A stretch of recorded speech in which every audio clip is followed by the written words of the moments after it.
Now, the Three Martini Lunch with Greg Corombos and Jim Geraghty. And welcome, everyone, to the Thursday edition of the Three Martini Lunch, along with Jim Geraghty of National Review. I'm Greg Corombos of Radio America. We have good, bad, and crazy martinis for conservatives today. All of it brought to you by ZipRecruiter.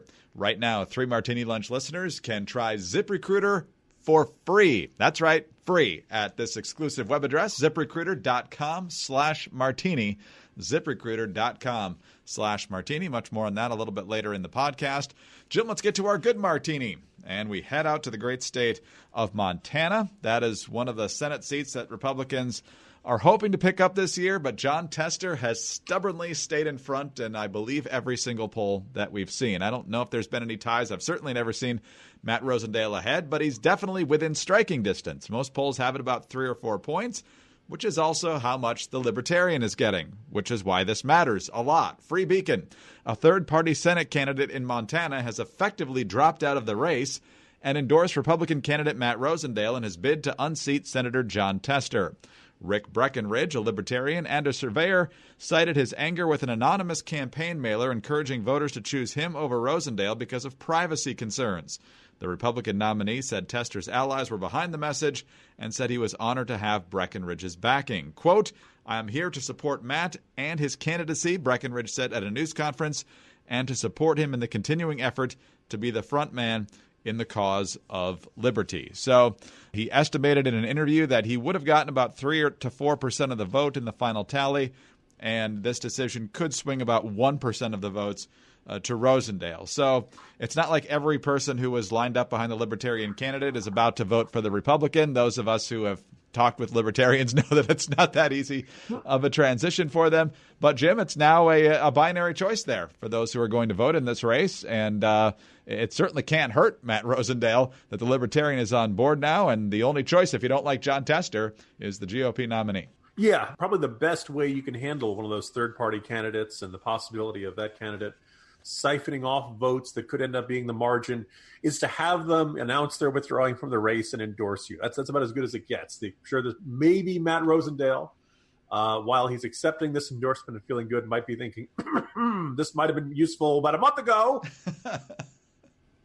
before early voting got started, but fine. Now, of course, I'm sure also the Montana Libertarian Party is probably saying, hey, if you didn't want to run, maybe you could have decided that before you ran and before we nominated you. So thanks a lot, pal. Montana Libertarian Party is more than a little bit irked, noting that, that their ability to qualify for the ballot depends on how well they do in each election cycle. There's a little bit kind of funny and odd. I think I remember in last cycle in New Hampshire, there was, some evidence indicating that big donors on the left were trying to promote the Libertarian candidate. Lots of folks on the right have said, hey, if, the Green Party candidate always siphons off a certain number of votes, why don't we do more to promote Green Party candidates? You saw Jill Stein's effect in the 2016 presidential election. Just finished up a corner post that'll be up shortly. The Green Party candidate in Arizona, which was, by the way, extraordinarily appropriately named Angela Green. Easy to remember, huh? She could end up being a factor if that race turns out to be really, really tight. There's only a couple thousand registered members of the Green Party in that state, but nonetheless, in some of these tight races, you never know what's going to be the margin. So it's good news for Matt Rosendale. I point out it is interesting that in a year where we've seen candidates like Heidi Heitkamp just utterly collapse and other red state Democrats really look like they're in trouble, that Tester hasn't looked like he's been in trouble, but Trump's going there, going to hold a rally. Republicans are feeling more confident about this one. Now, we'll see if that's just a matter of seeing what they want to see. But if you're a Republican, you wanted to see this state in play, and I think they have a decent shot, if not an overwhelming shot, of knocking off Jon Tester this cycle. Well, Claire McCaskill's the one who says she, isn't like one of those crazy Democrats, but the best way to prove it is to be, Jon Tester. His voting record certainly doesn't suggest it. But when you put out video of you literally killing animals to send them to the meatpacking plant, that's one way of saying I'm not your typical Democrat. Only Jon Tester stands against the cow menace. The toughest American on cows since Gary Larson. Very good. Very good. All right. Well, if you're hiring in Montana, we would suggest you take a close look at the resume of Matt Rosendale. But if you're hiring otherwise, you know what's not smart? Job sites that overwhelm you with tons of the wrong resumes. That's just going to waste your time. But do you know what is smart? It's real simple. ZipRecruiter.com/martini. Unlike other job sites, ZipRecruiter doesn't wait for candidates to find you. ZipRecruiter finds them for you. Its powerful matching technology scans thousands of resumes, identifies people with the right skills, education, and experience for your job, and actively invites them to apply. So you get qualified candidates fast. No more sorting through piles of the wrong resumes, and no more waiting for the right candidates to apply. It's no wonder that ZipRecruiter is rated #1 by employers in the United States. This rating comes from hiring sites on Trustpilot with more than 1,000 reviews. The evidence is clear, and right now, 3 Martini Lunch listeners can try ZipRecruiter for free at this exclusive web address, ZipRecruiter.com/martini. That's ZipRecruiter.com/MARTINI. ZipRecruiter.com/martini. After all, ZipRecruiter is the smartest way to hire. All right, so there are smart things you can do, and then there's really stupid things you can do, which brings us to Max Boot. Former Republican, he says. I think that's probably been the case for a while now. He's got a new book out, so he's making all the rounds on mainly MSNBC and CNN. He's one of these people that claims to be a conservative but never cheers any conservative policy because he can't possibly give any credit to Republicans during the Trump era. But now he's out with a new Washington Post column entitled, "Vote Against All Republicans, Every Single One." He starts with a quote from Joe Biden, that famous conservative, saying he's sick and tired of this administration, sick and tired of what's going on. I'm sick and tired of being sick and tired, and I hope you are too.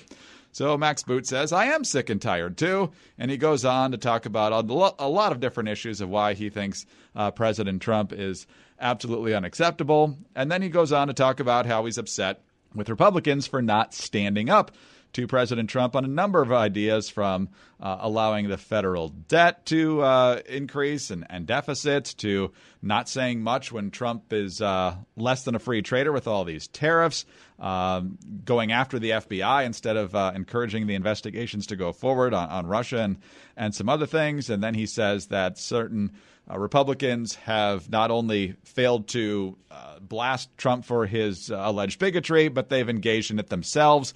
He lists 4 different Republicans, 3 of which are running for Congress. He concludes this way: if you're sick and tired too, here is what you can do. Vote for Democrats on Tuesday for every office, regardless of who they are. And I say that as a former Republican. Some Republicans in suburban districts may claim they aren't for Trump. Don't believe them. Whatever their private qualms, no Republicans have consistently held Trump to account. They are too scared that doing so will hurt their chances of re-election. If you're as sick and tired as I am of being sick and tired about what's going on, vote against all Republicans, every single one. That's the only message they will understand. So, Jim, it goes back to this whole we have to completely burn down and destroy the Republican Party to rebuild it again. And the way to clearly do that is to elect Democrats because they've really acquitted themselves so well in recent weeks and months as well here. So what do you make of Max Boot and his vote them all out strategy? Yeah, I think Max Boot would agree that the impetus for his departure from the Republican Party and his effective renunciation from anything he once claimed to stand for, most of the conservative agenda, some might say more precisely, Boot was always an advocate of the neoconservative agenda. He's renouncing all of that because of Trump. And so in order to stop him, he wants you to vote against every Republican not named Trump. So you're leaving Trump intact for the next 2 years, but you're taking away anybody on the right who might stand against him. And if you want to argue that congressional Republicans have been too acquiescent to the Trump agenda, I suppose you could say that.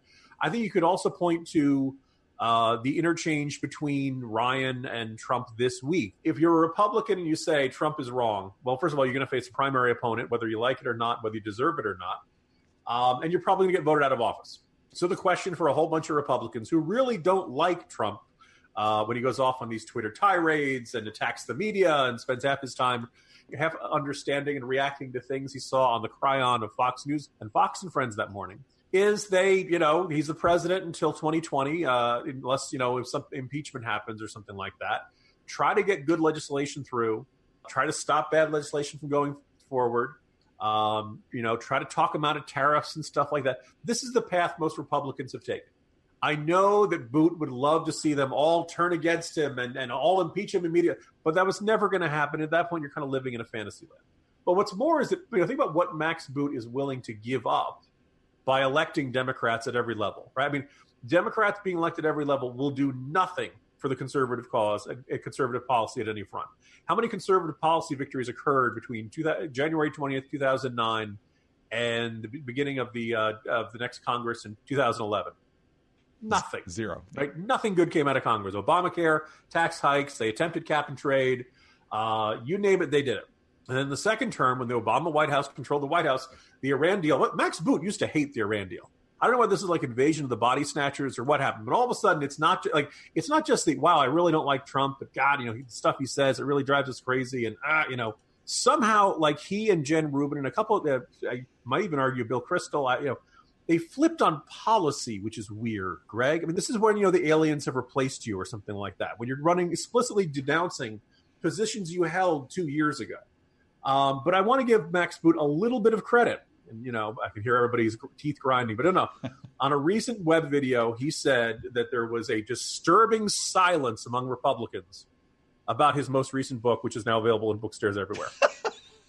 And I got to tell you, Greg, he raises a valuable point. Back in 2006, there was a disturbing silence from the Bush administration, from congressional Republicans, and from congressional Democrats about my book, Voting to Kill, still available on Amazon, still available on Kindle, available at used bookstores right now. Wait, I don't get royalties for the used book sales. Don't buy the used book. You got to buy it new. There's been a disturbing silence about the weed agency and its expose about the life of the federal bureaucracy.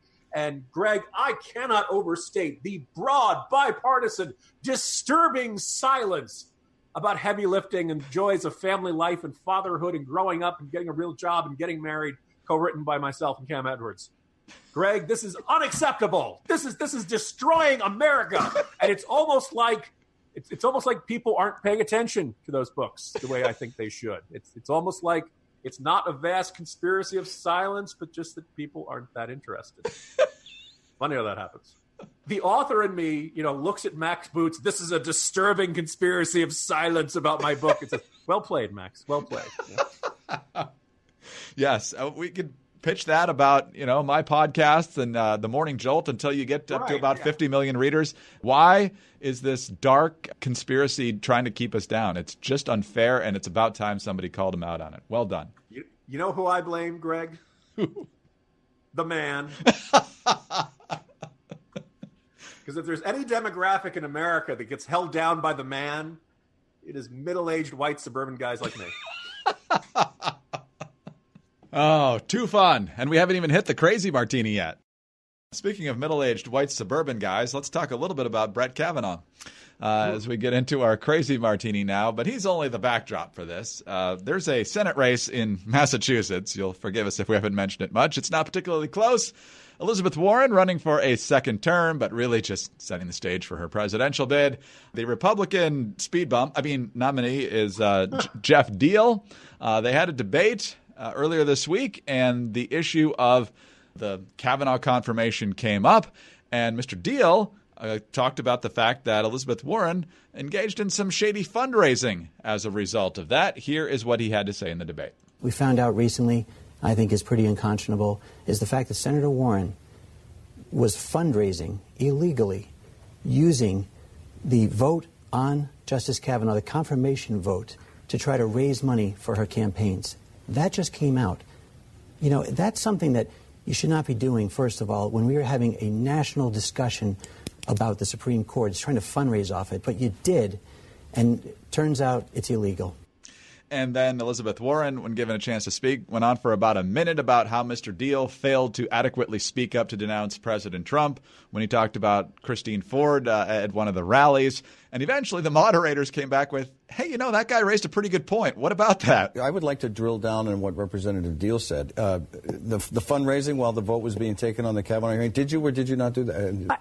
Actually, I don't know. And I don't know what I'll There have has to look. been an Isn't there an ethics committee? Yeah, there's an ethics complaint has been filed about a fundraising. Then I will check into it, but I don't know. So the opponent and all the moderators know that this has happened, and Elizabeth Warren is like Rick's Cafe over here with, what? What do you mean ethics problem? I have no idea what you're talking about. Jim, very, very convincing. Greg, I did not know that. I will look into that, and I promise I will get to the bottom of whether I violated ethics rules or the law. In fact, I will also find the real killers of Nicole Brown Simpson and Ron Goldman. Yeah, heck of a job there. It is kind of, here's the thing. A lot of these debates are, everybody sticks to their talking points. Everybody tries to get in their snippet that they hope will play on the evening news and all that kind of stuff. It is kind of fun when you get a moment of genuine drama and genuine. I wasn't expecting that. And so Deal does not have the easy course. This is Massachusetts. The irony is, Charlie Baker's going to win the governor's race by a wide margin. So you'd think maybe it could be coattails, but not necessarily likely. This state loves Elizabeth Warren, whether we, think it's a good decision or not. But good for Deal for giving it all he's got and creating at least one extraordinarily awkward moment for Warren during that debate. I don't know exactly what she did, but we saw Cory Booker fundraising coming out as soon as he launched into his whole Spartacus nonsense. Mazie Hirono was doing it. So if fundraising off the Kavanaugh hearings is an ethics violation, the ethics committee is going to be really, really busy here the next few months. Yeah, I'm wondering if, is it possible she used footage of statements in the Judiciary Committee in a fundraising email or something? Or, I know there's certain rules about whether you can use footage from the floor and things like that. I know that there's a little bit of they don't necessarily do this well, but Congress tries to prevent members from doing things that they do in their official duties overlapping too much with their partisan reelect me duties. A lot of folks have argued about whether franked mail counts as genuine updates to your constituents or as thinly veiled, hey, look at all this good stuff I'm doing, vote for me. Type stuff, but nonetheless, maybe something got into a gray area there, but I'm not counting on the Senate Ethics Committee to come down on Elizabeth Warren like a ton of bricks. Yeah, probably not. Good reference to franking privileges. Little known stipulation in the law that you have to hire somebody named Frank to send out all your mail. I'm surprised someone hasn't tried to actually. It counts as franked mail, Your Honor, because it was only sent to constituents named Frank. Oh, good times. Jim, tomorrow is actually Friday. Very exciting. See you then. Been a busy week, Greg. See you tomorrow. Jim Geraghty of National Review. I'm Greg Corombos of Radio America. Thanks very much for being with us today. Don't forget, if you're hiring and you want to fill that with the right person real fast, ZipRecruiter.com/martini. And tune in again Friday for the next 3 Martini Lunch.